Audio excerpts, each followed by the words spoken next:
Y es momento, como todas las semanas, mejor dicho, de pensar en voz alta con Miri Esquivel Ublich. Hoy, ¿quién es el monstruo? Netflix estrenó hace muy poquito una nueva temporada de Monstruos, que arrancó inicialmente con Jeffrey Dahmer, contando la historia de este asesino serial. Unos años más tarde sacan una segunda temporada con la historia de Lyle y Eric Menéndez. Que lo hemos hablado. Que hemos hablado de ello, de estos dos hermanos. Y en esta tercera temporada aparece como protagonista Ed Gein. Sí me llamó la atención cuando vi los diferentes flyers que muestran, que anticipan de qué se va a tratar, que había muchas referencias, que había muchas de las cosas que en ese flyer se mostraban que no quedaban en la historia de Ed Gein, sino que uno decía, che, pero pará, esto lo vi en una peli, esto lo leí en algún lado, esto está muy vinculado con esto otro, y eso también se ve en la serie. En este caso, Gein no fue entonces un asesino serial prolífico en términos de números, no tiene que ver tanto con la cantidad de sus víctimas, pero sí se convirtió en un personaje central de la cultura del terror. Encabezó también una forma de empezar a pensar los crímenes. Esta serie tiene 8 capítulos. Cada capítulo, cada nombre de esos capítulos va haciendo un relato y va linkeando la historia de Ed Gein con alguna cuestión de orden cultural, cinematográfico, literario. Por ejemplo, en el primer capítulo, que se llama Madre, nos muestra cómo era la historia de Ed Gein y su mamá. Una familia chiquita, mamá, papá, 2 hermanos. Lo que vemos es que este papá fallece. Vemos una mamá súper autoritaria, ultra religiosa. Y ahí ya empezamos a vislumbrar, porque conocemos muchas historias de madres o padres ultra religiosos y cómo eso tiene un impacto en las características de personalidad o los comportamientos de sus hijos. Digo, conocemos en el sentido que lo hemos visto en el cine, en la literatura y demás. Primero que se te viene a la cabeza es la emblemática historia de Norman Bates, Claro. y su mamá, Norma. Es la inspiración de Psicosis. Entre los objetos que se subasta una caja con una serie de fotografías. Y acá vamos linkeando con otra cosa, y ya voy a volver a Psicosis, que es, esa caja contenía fotografías de la época del Holocausto. Sabemos que cuando Estados Unidos llega y empieza a liberar los centros de detención, empiezan a hacer registros fotográficos de lo que había. Hoy, con el celular, con una compu, enseguida podemos tener un registro de lo que está pasando del otro lado del mundo. Acá fue no solo que saltó lo que estaba pasando, ¿no?, lo que los nazis estaban haciendo en los campos de concentración, sino que además había un registro fílmico de eso. Claro. Bueno, en esa caja había fotografías de cuerpos, que fue una de las hipótesis que tuvo un psiquiatra, de que quizás esas fotografías habían sido el disparador de esas fantasías perversas que van a llevar a Ed a cometer una serie de hechos terroríficos. Vuelvo un poco entonces a Psicosis. Lo que plantea Alfred es justamente esta relación entre Norman Bates y Norma, sí, donde uno ve un hombre que está marcado por la conducta y por las acciones estrictas de su madre, una sexualidad perturbada y un vínculo bastante particular con la muerte. En esta cuestión de la serie que nos va contando, bueno, qué es lo que hizo Ed y cómo eso genera un efecto, también vemos la vida en el capítulo 2, titulado Secretos que nos enferman, de Anthony Perkins. ¿Quién es Anthony Perkins? El actor que lleva a la vida a Norman Bates en esa película de 1960.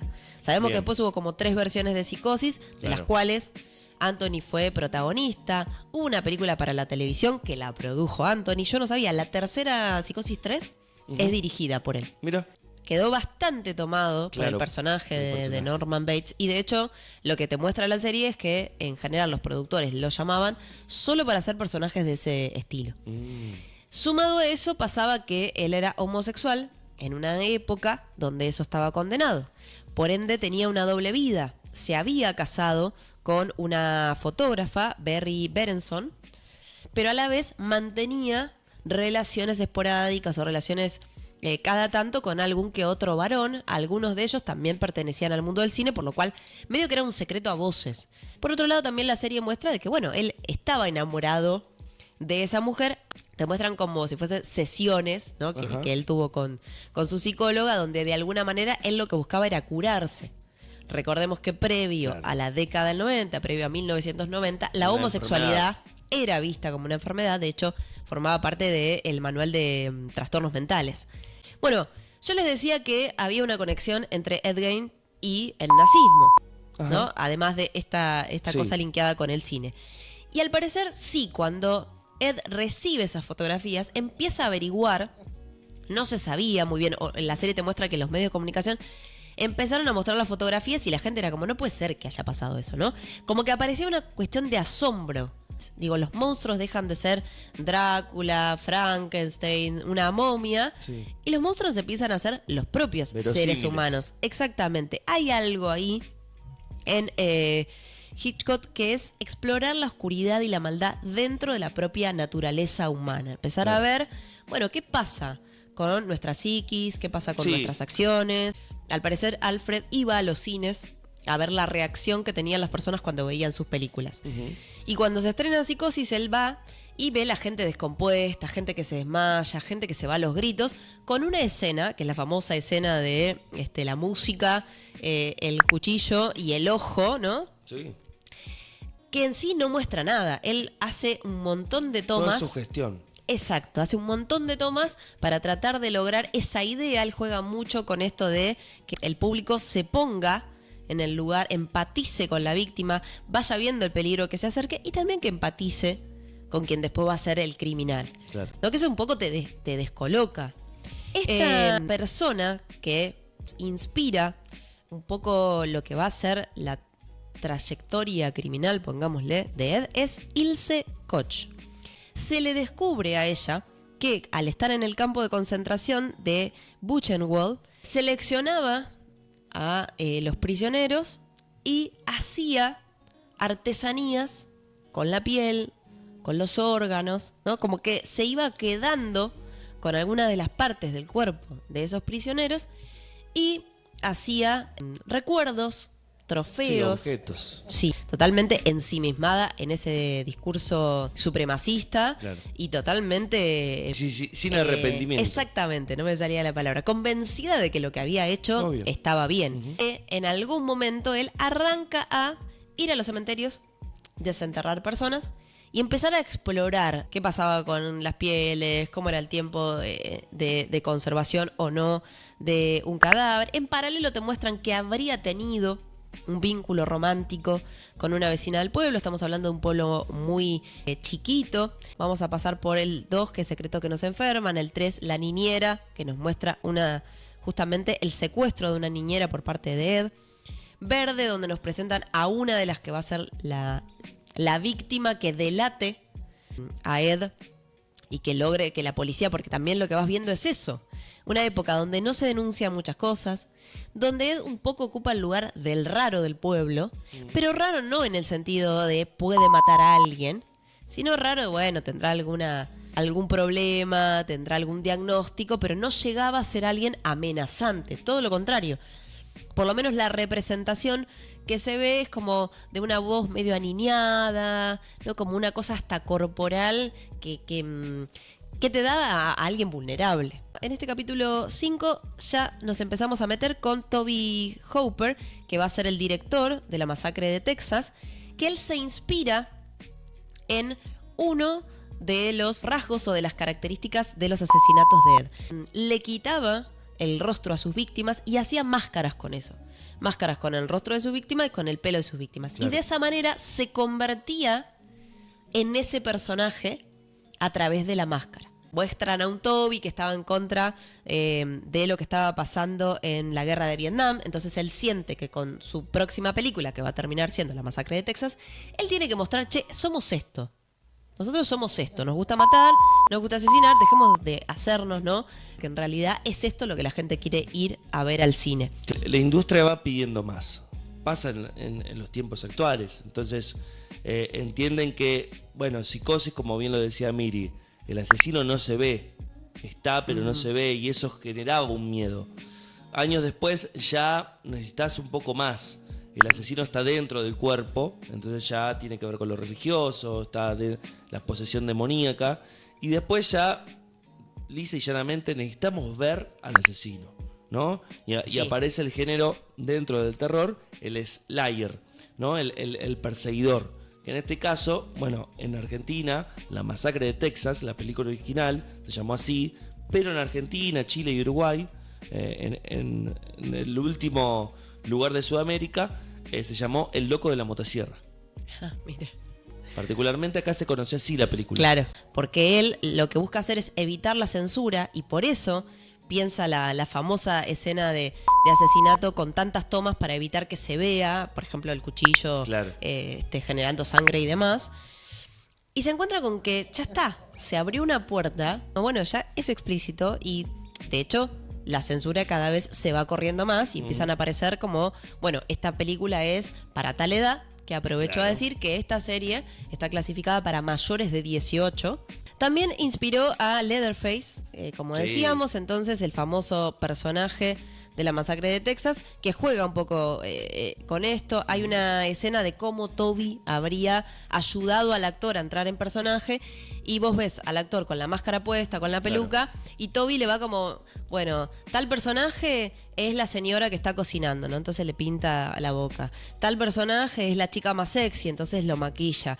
Y tal otro, ¿no? Y vas viendo cómo construye él detrás de escena a ese personaje y cómo también utilizando, por ejemplo, animales muertos de verdad, los olores que hay en el set, el clima, el calor terrible que hacen el momento en el que lo filman, lleva a que los actores también estén como con una sensación, ¿no? de malestar. Después tenemos a Buffalo Bill, que es del Silencio de los Inocentes, que era buscado por el FBI por asesinar mujeres, quitarles la piel y así hacerse trajes de mujer, que esto es algo que hizo Ed. El Silencio de los Inocentes tiene su contexto en 1991 y hay una polémica que se generó alrededor de Buffalo Bill porque es un personaje que se presentaría como transgénero.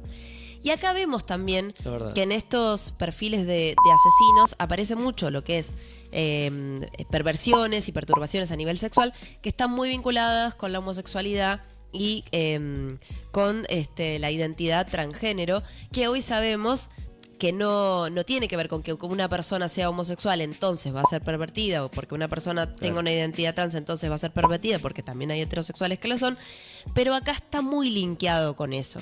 Entonces también hay construcciones, como decía David, no es que alguien por ver un asesino va a salir a matar, pero sí hay construcciones que quedan en el imaginario muchas veces de la gente, decir, bueno, yo le contaba a David, que él que sabe, ha visto y le gusta Mindhunter, sí, me encanta, que el último capítulo, el capítulo 8 de esta serie, es una especie, se llama El Padrino, es una especie de homenaje a Mindhunter, porque lo que nos muestran es cómo en 1970 el agente Robert Ressler empieza a estudiar el concepto, o sea, él plantea el concepto de asesino serial. ¿Quién sería un asesino serial? Aquel que comete al menos 3 homicidios separados por un periodo de tiempo que van a llamar enfriamiento, es decir, un intervalo de tiempo en que el agresor no mata y que reactiva a posteriori las fantasías de querer cometer esos actos. Lo diferencian ahí de los asesinos en masas, que son aquellos que matan a gran cantidad de personas de una manera más irreflexiva en un determinado contexto, y de los asesinos itinerantes, que son aquellos que van haciendo asesinatos en cortos periodos de tiempo en distintos lugares. En el 2005 el FBI amplía esta definición. Un asesino serial es aquel que ha cometido 2 o más homicidios en eventos separados, generalmente impulsado por gratificaciones psicológicas. Y acá aparece un aspecto que se sostiene a lo largo de lo que tiene que ver con otros estudios como Holmes y Holmes o de la psicología forense, que es la parte motivacional psicológica o de las emociones más complejas, ¿no? Como aparece como característica distintiva, dinámicas psicológicas recurrentes. Y también se empieza a vincular a estos crímenes con trastornos de la personalidad, particularmente el trastorno antisocial o el trastorno narcisista, junto con la presencia de algunos rasgos psicopáticos. Sin embargo, siempre es importante dejar en claro que no todos los asesinos seriales cumplen con diagnósticos psiquiátricos clásicos, pero aparece un poco este esquema, ¿no? Una sexualidad perturbada, una vida familiar principalmente linkeada con la madre perturbadora y algún tipo de trastorno no atendido o no llevado adelante. Gain no encajaba con la definición clásica de serial killer, pero sirve, como veníamos diciendo, para empezar a pensar qué pasa con la mente de un criminal, porque es tan chocante lo que él hace que genera una pregunta. Che, bueno, pero no parecía un monstruo. Para ir cerrando, lo interesante de este nuevo relato audiovisual es que no solo explora al monstruo, sino también la forma en que la sociedad necesita darle un rostro al horror, ¿no? Porque lo ponemos ahí afuera, porque decimos el asesino, el malo, el perturbado, el enfermo. Ed Gein encarna un límite, un espejo oscuro, no tanto por lo que hizo, sino por lo que produjo después en el cine, en las series, en la cultura popular, en lo que veníamos diciendo. Y me encontré con una nota de Charlie Hunnam, que es el actor que hace de Ed Gein, que lo caracteriza muy bien. Y acá vuelvo a algo que vos dijiste, porque vos hablabas de esto, ¿no? De las maldiciones de las películas. Bueno, Charlie primero lo que cuenta es que trataron de explorar la enorme influencia cultural que tenía Gein y cómo llegó al cine. Dice, en cierto modo repasamos la inspiración detrás de la inspiración para esas películas. Antes de Ed, nuestra relación con los monstruos en el cine era con Drácula, Frankenstein, los hombres lobos. Con Psicosis fue un punto de inflexión donde nos convertimos en los monstruos. En un momento dice que fue al cementerio, a donde se encuentra actualmente la tumba de Ed Gein, como a despedirse. Él lo que dice es, me acerqué, fui, dice, y le dije que ojalá yo haya llevado adelante, haya contado su historia con el respeto y la cercanía de lo que efectivamente fue, porque después hay que decir como que se agrandaron algunas cosas de las que hizo, se le anexaron otras, entonces también la historia está un poco retocada, sí, ¿no? Por el amarillismo propio de las épocas. Y él dice, bueno, y a despedirme. Y me dio esta sensación, ¿no? Como, bueno, ya que personifiqué a un asesino serial, por las dudas soy respetuoso delante de su tumba para que no me caiga ninguna maldición. Y lo último, el actor dijo que hay una búsqueda alrededor de la pregunta ¿quién es el monstruo? Dice, en esta temporada nos planteamos la pregunta, este hombre que hizo cosas terribles, pero que fue abusado y abandonado con problemas de salud mental sin tratamiento, ¿es el monstruo? ¿O esta legión de cineastas que se inspiraron en su vida y sensacionalizaron su vida para el entretenimiento y posiblemente oscurecieron la psique estadounidense en el proceso? El horror tiene la función entonces de enfrentarnos con lo que tememos y al mismo tiempo mantenerlo a raya en una ficción. Quizás por eso volvemos una y otra vez a historias como las de Gein. No porque nos interese el morbo de los crímenes, espero que no, sino porque nos permite explorar desde un lugar seguro los bordes más inquietantes de lo humano. Hasta acá una nueva edición de Pensar en Voz Alta con Miri Esquivel Ulich.